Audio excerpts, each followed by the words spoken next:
It's Reveille. President George Washington, in the first Thanksgiving Proclamation in 1789, called it a duty of all nations to acknowledge the providence of Almighty God, to obey His will, to be grateful for His benefits, and humbly to implore His protection and favor.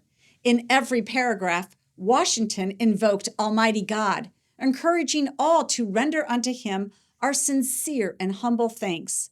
Washington went on, thankful to the Almighty for the great degree of tranquility, union, and plenty in which we have been enabled to establish constitutions of government for our safety and happiness.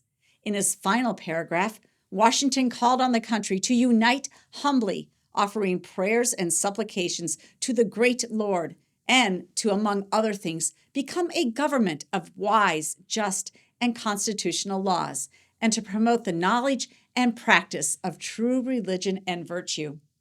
It bears reflecting on Washington's words and ponder if America, now 233 years later, has measured up. There's much to be concerned about in that regard. Our inheritance has been squandered. Our abundance has turned to indebtedness. Individual rights are trampled on with mandates and cancel culture. The promotion of true religion and virtue is nearly impossible under the so-called Respect for Marriage Act, under consideration in the U.S. Senate at this time. A country that John Adams says relies on a moral and religious people is under attack by an increasingly secular and immoral citizenry.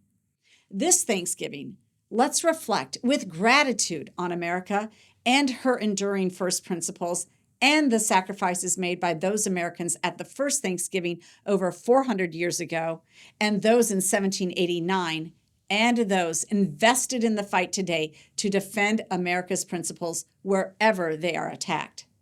I'm Jeannie Ives. Sign up for my newsletter at breakthrough-ideas.com. That's breakthrough-ideas.com.